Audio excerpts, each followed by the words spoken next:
Hello students, welcome back to my class. Dear students, ತಾವೆಲ್ಲರೂ ಕೂಡ ವರ್ಷ ಪೂರ್ತಿ ಓದಿ ಎಕ್ಸಾಮ್ಗೆ ಅಂತ ಪ್ರಿಪೇರ್ ಆಗಿಬಿಟ್ಟು ಎಕ್ಸಾಮ್ ಎಲ್ಲ ಬರೆದು ಆದಮೇಲೆ ಇವಾಗ ಬೇಸಿಗೆ ರಜೆನ ತಾವೆಲ್ಲರೂ ಕೂಡ ಎಂಜಾಯ್ ಮಾಡ್ತಾ ಇದ್ದೀರಾ ಅಂತ ಅನ್ಕೋತೀನಿ. ಈಗಾಗಲೇ ಸೆಕೆಂಡ್ ಇಯರ್ PUC ಎಕ್ಸಾಮ್ ಎಲ್ಲ ಮುಗಿದು ರಿಸಲ್ಟ್ ಕೂಡ ಅನೌನ್ಸ್ ಆಗಿದೆ.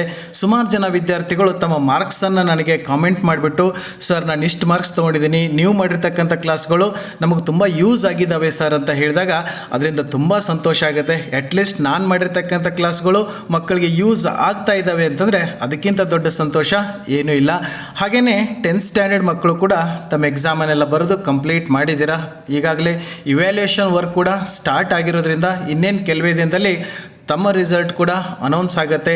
ಇನ್ನು ರಿಸಲ್ಟ್ ಬಂದಮೇಲೆ ಏನು ಮಾಡೋಣ, ಆರ್ಟ್ಸ್ ಮಾಡೋಣವಾ, ಕಾಮರ್ಸ್ ಮಾಡೋಣವಾ, ಅಥವಾ ಸೈನ್ಸ್ ಮಾಡೋಣವಾ, ಅಥವಾ ಇನ್ಯಾವುದೇ ಕೋರ್ಸ್ ಮಾಡೋಣ ಅಂತ ತಾವೆಲ್ಲ ವಿಚಾರ ಮಾಡ್ಕೊಳ್ತಾ ಇರ್ತೀರಾ. ಎಲ್ಲ ತುಂಬ ಚೆನ್ನಾಗಿ ಮಾಡಿ ತಮಗೆ ಇಷ್ಟ ಆಗಿರ್ತಕ್ಕಂಥ ಕೋರ್ಸ್ಗಳನ್ನ ಮಾಡಿ ಅಂತ ಹೇಳ್ತಾ, ಸುಮಾರು ಜನ ವಿದ್ಯಾರ್ಥಿಗಳು ಕಾಮೆಂಟ್ಸ್ ಮಾಡಿ ಕೇಳ್ತಾ ಇದ್ರು, ಸರ್ ಕ್ಲಾಸ್ ಮಾಡೋದನ್ನು ಯಾಕೆ ನಿಲ್ಲಿಸ್ಬಿಟ್ರಿ, ಮತ್ತೆ ಕ್ಲಾಸ್ನ ಕಂಟಿನ್ಯೂ ಮಾಡಿ ಸರ್ ಅಂತ ಹೇಳ್ತಾ ಇದ್ರು. ಇನ್ನೂ ಸುಮಾರು ಜನ ವಿದ್ಯಾರ್ಥಿಗಳು ಗ್ರಾಮರ್ ಕ್ಲಾಸ್ನ ಮಾಡಿಕೊಡಿ ಸರ್ ಅಂತ ಇದ್ರು. ಇನ್ನು ಕೆಲವೊಬ್ಬರು ಸ್ಪೋಕನ್ ಇಂಗ್ಲೀಷ್ ಕ್ಲಾಸ್ಗಳನ್ನ ಮಾಡಿ ಸರ್ ಅಂತ ಹೇಳ್ತಾ ಇದ್ರು. ಹಾಗೆ ಕೆಲವೊಬ್ಬರು ಹ್ಯಾಂಡ್ ರೈಟಿಂಗ್ನ ಹೇಗೆ ಇಂಪ್ರೂವ್ಮೆಂಟ್ ಮಾಡ್ಕೋಬೇಕು ಸರ್, ಎಕ್ಸಾಮಲ್ಲಿ ಮಾರ್ಕ್ಸ್ ಜಾಸ್ತಿ ಹೇಗೆ ತಗೋಬೇಕು ಸರ್ ಅಂತ ಎಲ್ಲ ಪ್ರಶ್ನೆಗಳನ್ನ ಕೇಳ್ತಾ ಇದ್ರಿ. ಬಟ್ ನಾನು ಸುಮಾರು ದಿನಗಳಿಂದ ಕ್ಲಾಸಸ್ಸನ್ನು ಮಾಡೋದಕ್ಕೆ ಸಾಧ್ಯ ಆಗಲಿಲ್ಲ. ಯಾಕೆ ಅಂದರೆ ನನ್ನ ಕೆಲಸದ ಒತ್ತಡದಲ್ಲಿ ಈ ಕ್ಲಾಸ್ ಮಾಡೋದು, ಎಡಿಟ್ ಮಾಡೋದು, ಇವೆಲ್ಲ ಮಾಡೋದಕ್ಕೆ ಟೈಮ್ ಸಿಗ್ತಾನೆ ಇರೋದ್ರಿಂದ ನಾನು ಸ್ವಲ್ಪ ಕ್ಲಾಸ್ ಮಾಡೋದನ್ನು ಸ್ಟಾಪ್ ಮಾಡಿಬಿಟ್ಟಿದ್ದೆ. ಬಟ್ ಇವಾಗ ಮತ್ತೆ ಕ್ಲಾಸ್ಗಳನ್ನ ಕಂಟಿನ್ಯೂ ಮಾಡ್ತೀನಿ. ಇವಾಗ ನಾನು ಕಂಪ್ಲೀಟಾಗಿ ಫ್ರೀ ಆಗಿರೋದ್ರಿಂದ ಇನ್ನು ಮುಂದೆ ಕಂಟಿನ್ಯೂಸ್ ಆಗಿ ಕ್ಲಾಸಸ್ಗಳನ್ನ ಮಾಡ್ತಾ ಹೋಗ್ತೀನಿ. ತಾವೆಲ್ಲ ಕಾಮೆಂಟ್ಸಲ್ಲಿ ಏನೇನು ಕೇಳ್ತಾ ಇದ್ರಿ, ಯಾವ್ಯಾವ ಟಾಪಿಕ್ ಬಗ್ಗೆ ಕ್ಲಾಸಸ್ಸನ್ನು ಕೇಳ್ತಾ ಇದ್ರಿ, ಆ ಎಲ್ಲ ಕ್ಲಾಸಸ್ಗಳನ್ನು ಕೂಡ ಇನ್ನು ಮುಂದೆ ಮಾಡ್ತಾ ಹೋಗ್ತೀನಿ.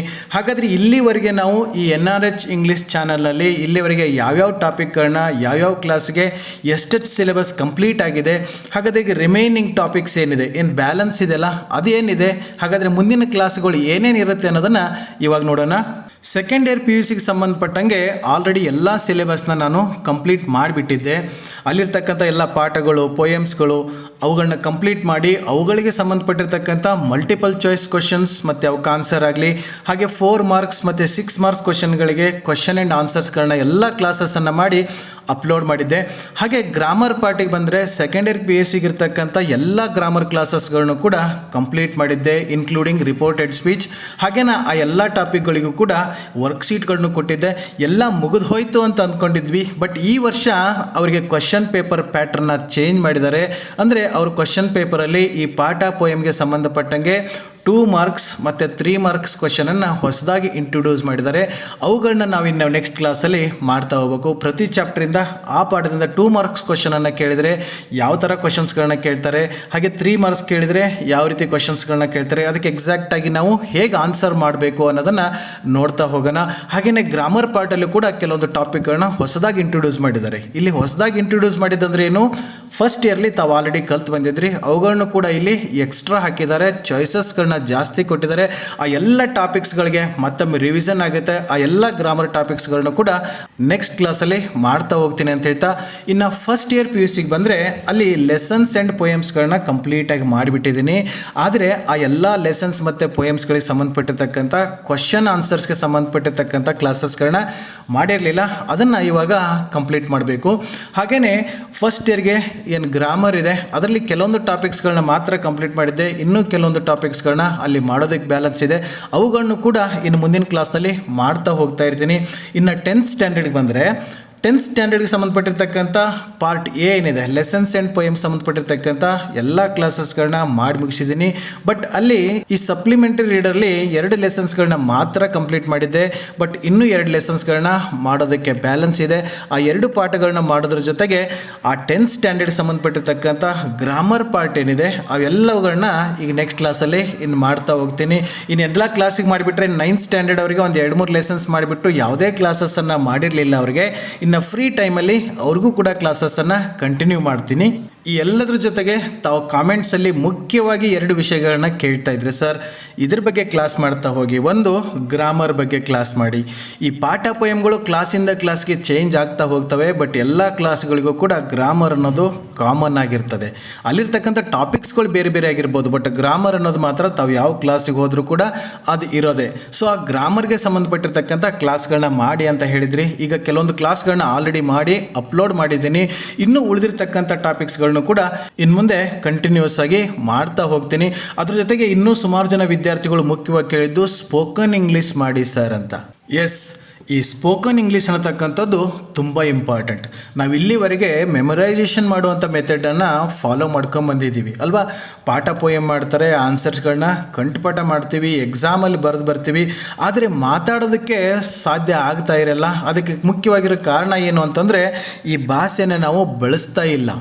ತಮಗೆ ಈ ಇಂಗ್ಲೀಷ್ ಅನ್ನುವಂಥ ಒಂದು ಸಬ್ಜೆಕ್ಟನ್ನು ಎಲ್ಲ ಕ್ಲಾಸ್ಗೆ ಇಟ್ಟಿರೋದಕ್ಕೆ ಒಂದು ರೀಸನ್ ಇದೆ. ಒಂದು ಭಾಷೆನ ನಾವು 3 ಪರ್ಪಸ್ಗೆ ಬಳಸ್ತಾ ಇರ್ತೀವಿ. ಒಂದು ರೈಟಿಂಗ್, ಒಂದು ಸ್ಪೀಕಿಂಗ್ ಆ್ಯಂಡ್ ರೀಡಿಂಗ್ ಮತ್ತು ರೈಟಿಂಗ್ನ ನಾವು ಮಾಡ್ತಾ ಇದ್ದೀವಿ. ಬಟ್ ಸ್ಪೀಕಿಂಗ್ ಅಂದರೆ ಸ್ಪೀಚ್ ಮಾಡೋದನ್ನು ನಾವು ಸ್ಟಾಪ್ ಮಾಡಿಬಿಟ್ಟಿದ್ದೀವಿ. ಯಾವಾಗ ನಾವು ಮಾತಾಡೋದಕ್ಕೆ ಕಲ್ಕೊಳ್ತೀವಿ, ಇಂಗ್ಲೀಷ್ ಭಾಷೆನ ಬಳಸೋದಕ್ಕೆ ಕಲಿತೀವಲ್ಲ, ಅವಾಗ ನೀವು ಮೆಮೊರೈಸೇಷನ್ ಮಾಡಿಕೊಳ್ತಕ್ಕಂಥ ಅವಶ್ಯಕತೆ ಇರಲ್ಲ. ತಾವು ಕಂಠಪಾಠ ಮಾಡ್ದೇ ಎಕ್ಸಾಮಲ್ಲಿ ಈಸಿಯಾಗಿ ಬರೆದು ಮಾರ್ಕ್ಸ್ ತೊಗೊಳೋದಕ್ಕೂ ಯೂಸ್ ಆಗುತ್ತೆ. ಹಾಗೆಯೇ ನಾವು ಡೇ ಟು ಡೇ ಲೈಫಲ್ಲಿ ಇದನ್ನು ಬಳಸೋದಕ್ಕೆ, ಹಾಗೆ ನೆಕ್ಸ್ಟ್ ಯಾವ್ದಾದ್ರು ಪ್ರೊಫೆಷನ್ಗೆ ಹೋದರೂ ಕೂಡ ಅದು ನಮಗೆ ತುಂಬ ಯೂಸ್ ಆಗುತ್ತೆ ಅಂತ ಹೇಳ್ತಾ, ಹಾಗಾದರೆ ಈ ಇಂಗ್ಲೀಷನ್ನು ನಾವು ಈಸಿಯಾಗಿ ಹೇಗೆ ಮಾತಾಡೋಕ್ಕೆ ಕಲಿಬೋದು, ಹೇಗೆ ಬಳಸಬೇಕು ಅನ್ನೋದನ್ನು ಇನ್ನು ನೆಕ್ಸ್ಟ್ ಕ್ಲಾಸಲ್ಲಿ ಸ್ಪೆಷಲಾಗಿ ಅದಕ್ಕೆ ಸ್ಪೋಕನ್ ಇಂಗ್ಲೀಷ್ ಅಂತ ಒಂದು ಪ್ಲೇಲಿಸ್ಟನ್ನು ಮಾಡಿ ಅದರಲ್ಲಿ ಕ್ಲಾಸಸ್ಗಳನ್ನ ಅಪ್ಲೋಡ್ ಮಾಡ್ತಾ ಹೋಗ್ತೀನಿ. ತಾವೆಲ್ಲ ಅಂದ್ಕೋಬೋದು ನಮಗೆ ಗ್ರಾಮರೇ ಬರೋದಿಲ್ವಲ್ಲ ಸರ್, ಇಂಗ್ಲೀಷ್ ಮಾತಾಡೋದಕ್ಕೆ ಯಾವಾಗ ಬರ್ತದೆ, ಗ್ರಾಮರ್ ಮೊದಲು ಕಲ್ತ್ಕೊಂಡ್ಬಿಟ್ರೆ ಆಮೇಲೆ ಇಂಗ್ಲೀಷ್ ಮಾತಾಡೋಕ್ಕೆ ಬರುತ್ತೆ ಅಂತ ತಾವು ಅಂದ್ಕೊಳ್ಳೋಕೆ ಹೋಗಬೇಡಿ. ನಾವು ಹುಟ್ಟುತ್ತಾ ಕನ್ನಡ ಗ್ರಾಮರನ್ನು ಕಲಿತು ಕನ್ನಡ ಮಾತಾಡೋಕ್ಕೆ ಕಲ್ತಿರಲಿಲ್ಲ ಅಲ್ವಾ. ಮೊದಲು ಕನ್ನಡ ಮಾತಾಡೋಕ್ಕೆ ಕಲ್ತ್ಕೊಂಡ್ವಿ, ಆಮೇಲೆ ಸ್ಕೂಲ್ಗೆ ಹೋಗೋಕ್ಕೆ ಸ್ಟಾರ್ಟ್ ಮಾಡಿದ್ಮೇಲೆ ಗ್ರಾಮರ್ ಎಲ್ಲ ಕಲ್ತ್ಕೊಳ್ಳೋಕೆ ಸ್ಟಾರ್ಟ್ ಮಾಡಿದ್ವಿ. ಯಾವಾಗ ನೀವು ಇಂಗ್ಲೀಷನ್ನು ಬಳಸೋದಕ್ಕೆ ಪ್ರಾರಂಭ ಮಾಡ್ತೀರಾ, ಈ ತನ್ನಿಂತಾನೇ ಈ ಭಾಷೆಗೆ ಸಂಬಂಧಪಟ್ಟಿರ್ತಕ್ಕಂಥ ಕೆಲವೊಂದು ರೂಲ್ಸ್ಗಳು ನಮಗೆ ಅರ್ಥವಾಗಿಬಿಡ್ತವೆ. ಆವಾಗ ನೀವು ನೇರವಾಗಿ ಪಾಠ ಕೇಳ್ಕೊಂಡ್ಬಿಟ್ಟು ಎಕ್ಸಾಮಲ್ಲಿ ಕೂಡ ಬರೆಯೋದಕ್ಕೆ ತುಂಬ ಯೂಸ್ ಆಗುತ್ತೆ ಅಂತ ಹೇಳ್ತಾ, ಅದನ್ನು ನಾವು ಹೇಗೆ ಸ್ಟೆಪ್ ಬೈ ಸ್ಟೆಪ್ ಪ್ರಾಕ್ಟೀಸ್ ಮಾಡಬೇಕು ಅನ್ನೋದನ್ನು ನೆಕ್ಸ್ಟ್ ಕ್ಲಾಸಲ್ಲಿ ಹೇಳ್ತಾ ಹೋಗ್ತೀನಿ.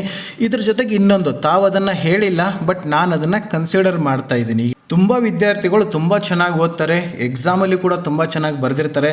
ಆದರೂ ಕೂಡ ಕೆಲವೊಬ್ಬರಿಗೆ ಮಾರ್ಕ್ಸ್ ಕಡಿಮೆ ಬರ್ತಾ ಇರ್ತಾರೆ. ತಮಗೆ ಅನ್ನಿಸ್ಬೋದು ಯಾಕೆ ಮಾರ್ಕ್ಸ್ ಕಡಿಮೆ ಬರ್ತಾ ಇದೆ, ನಾವೆಲ್ಲ ಚೆನ್ನಾಗೇ ಬರೆದಿದ್ದೀವಲ್ಲ ಅಂತ. ಅಲ್ಲಿ ಹ್ಯಾಂಡ್ ರೈಟಿಂಗ್ ಕೂಡ ಕೆಲಸ ಮಾಡುತ್ತೆ. ಸೊ ಹಾಗಾಗಿ ಹ್ಯಾಂಡ್ ರೈಟಿಂಗನ್ನು ಕೂಡ ತಾವು ಇಂಪ್ರೂವ್ ಮಾಡ್ಕೋಬೇಕು. ಹ್ಯಾಂಡ್ ರೈಟಿಂಗ್ ನಾವು LKG UKG ಇದ್ದಾಗಿಂದ ಕಾಪಿ ರೈಟಿಂಗ್ ಬರಿತಾನೇ ಇದ್ದೀವಿ, ಆದರೂ ನಮ್ಮ ಹ್ಯಾಂಡ್ ರೈಟಿಂಗ್ ಹೀಗೆ ಇದೆಯಲ್ಲ ಅಂತೇಳಿ ಬೇಸರ ಮಾಡ್ಕೊಳ್ತಕ್ಕಂಥ ಅವಶ್ಯಕತೆ ಇಲ್ಲ. ತಾವು ಮನಸ್ಸು ಮಾಡಿದರೆ ಅತಿ ಕಡಿಮೆ ಟೈಮಲ್ಲಿ ತಮ್ಮ ಹ್ಯಾಂಡ್ ರೈಟಿಂಗನ್ನು ಕೂಡ ಇಂಪ್ರೂವ್ ಮಾಡ್ಕೋಬೋದು. ಹ್ಯಾಂಡ್ ರೈಟಿಂಗ್ ಇಂಪ್ರೂವ್ ಆದಾಗ ತಾವು ಬರೆದಿರ್ತಕ್ಕಂಥ ಆನ್ಸರ್ ಕೂಡ ಇವ್ಯಾಲ್ಯೂಯೇಟ್ರಿಗೆ ತುಂಬ ಈಸಿಯಾಗಿ ಅರ್ಥ ಆಗುತ್ತೆ, ಅಲ್ಲೂ ಕೂಡ ತಮಗೆ ಮಾರ್ಕ್ಸ್ ಬರುತ್ತೆ. ಇನ್ನು ಕೆಲವೊಂದು ಸರಿ ಏನಾಗಿರ್ತದೆ, ಹ್ಯಾಂಡ್ ರೈಟಿಂಗ್ ಅರ್ಥ ಮಾಡ್ಕೊಳ್ಳೋದಕ್ಕಾಗದೆ ಅಥವಾ ಅದನ್ನು ಇಲ್ಲೆಜಿಬಲ್ ಹ್ಯಾಂಡ್ ರೈಟಿಂಗ್ ಅಂತ ಕರಿತೀವಿ, ಅವ್ರು ಏನು ಬರೆದಿರ್ತಾರೆ ಅನ್ನೋದು ಅರ್ಥ ಆಗದೆ ಇದ್ದಾಗ ಅಲ್ಲೂ ಕೂಡ ಮಾರ್ಕ್ಸನ್ನು ಕಳ್ಕೊಳ್ತಕ್ಕಂಥ ಚಾನ್ಸಸ್ ಇರುತ್ತೆ. ಸೊ ಹಾಗಾಗಿ ಹ್ಯಾಂಡ್ ರೈಟಿಂಗನ್ನು ಕೂಡ ನಾವು ಹೇಗೆ ಇಂಪ್ರೂವ್ ಮಾಡ್ಕೋಬೇಕು ಅನ್ನೋದನ್ನು ಕ್ಲಾಸಸ್ಗಳನ್ನ ಮಾಡ್ತಾ ಹೋಗ್ತೀನಿ. ತಾವೆಲ್ಲ ಈ ಬೇಸಿಗೆ ರಜೆನ ಎಂಜಾಯ್ ಮಾಡೋದ್ರ ಜೊತೆಗೆ ತಾವೇನೀಗ ನೆಕ್ಸ್ಟ್ ಕ್ಲಾಸಿಗೆ ಹೋಗ್ತಾ ಇದ್ದೀರಲ್ಲ, 9th ಮುಗಿಸ್ಕೊಂಡು ಅವರು 10th ಹೋಗ್ತಾ ಇದ್ದಾರೆ, 10th ಮುಗಿಸ್ಕೊಂಡು ಅವರು PUC ಹೋಗ್ತಾ ಇದ್ದಾರೆ, ಆಲ್ರೆಡಿ ಫಸ್ಟ್ ಇಯರ್ PUC ಇರ್ತಕ್ಕಂಥವ್ರು ಸೆಕೆಂಡ್ ಇಯರ್ PUC ಹೋಗ್ತಾ ಇದ್ದಾರೆ. ಸೊ ಹಾಗಾಗಿ ನೆಕ್ಸ್ಟ್ ಕ್ಲಾಸಿನ ಬಗ್ಗೆ, ಅಲ್ಲಿರ್ತಕ್ಕಂಥ ಸಿಲೆಬಸ್ ಬಗ್ಗೆ, ವಿಷಯದ ಬಗ್ಗೆ ಅಟ್ಲೀಸ್ಟ್ ಡೈಲಿ ಸ್ವಲ್ಪ ಟೈಮ್ ಆದರೂ ಕೂಡ ಅದಕ್ಕೆ ಮೀಸಲಾಗಿಡಿ. ಅದ್ರ ಬಗ್ಗೆ ಸ್ವಲ್ಪ ತಿಳ್ಕೊಳ್ಳೋದಕ್ಕೆ ಪ್ರಯತ್ನ ಮಾಡಿ, ಮುಂದೆ ಅಭ್ಯಾಸ ಮಾಡೋದಕ್ಕೆ ತುಂಬ ಈಸಿ ಆಗುತ್ತೆ ಅಂತ ಹೇಳ್ತಾ, ಇನ್ನು ನೆಕ್ಸ್ಟ್ ಕ್ಲಾಸಲ್ಲಿ ಈ ಎಲ್ಲ ಟಾಪಿಕ್ಗಳ ಜೊತೆಗೆ ಮತ್ತೆ ತಮ್ಮ ಮುಂದೆ ಬರ್ತೀನಿ ಅಂತ ಹೇಳ್ತಾ ಇವತ್ತು ಇಲ್ಲೇ ಮುಗಿಸ್ತಾ ಇದ್ದೀನಿ. ಇನ್ನು ನೆಕ್ಸ್ಟ್ ಕ್ಲಾಸಲ್ಲಿ ಮತ್ತೆ ಸಿಗೋಣ. So till then take care.